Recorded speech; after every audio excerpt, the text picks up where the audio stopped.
আজকেও প্রচুর বৃষ্টি হয়েছে বুঝছেন।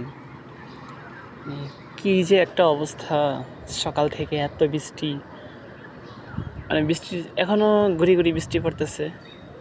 চাইছিলাম যে একটু বাইরে গিয়ে ওইদিকে আপনাদেরকে দেখাবো ভিডিও করে, যে ওইদিকে অনেক সুন্দর অনেক অনেক গাছ লাগাইছে, তো কুমড়া গাছ, তারপর লাউ শাক আরও ইত্যাদি এগুলো। বাট এত পরিমাণ বৃষ্টি হয়েছে, মানে কাদা হয়ে গেছে রাস্তা, যাওয়ার মতো অবস্থা নাই। কি একটা যে অবস্থা, এই জন্য কোনো কিছু না পেয়ে আজকেও ছাদে চলে আসলাম। যাক, কালকে তো এই যে টিনগুলো হয়েছে কি, কালকে এই জায়গা থেকে যে এই পিলারের এখানে নিয়ে চলে আসছিল, মানে এত পরিমাণ বাতাস হয়েছে। বাট আজকে টিনগুলো সব ঠিক আছে, লাকড়িগুলো আজকেও ভিজলো।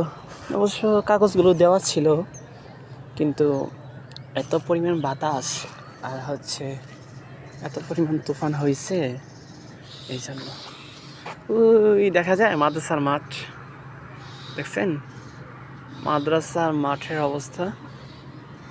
মাদ্রাসার মাঠে একদম পানি হয়ে আছে। ওই যে মাদ্রাসার মাঠ লাকড়ির পাশে, অনেক পানি।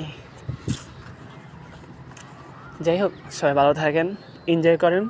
মোটামুটি তো সব জায়গায় বৃষ্টি হচ্ছে, বৃষ্টিতে ভিজতে পারি না, আব্বু নিষেধ করে শুধু, এত জ্বর ঠান্ডা, এই জন্য। ওকে, টেক কেয়ার অল, আসসালামু আলাইকুম।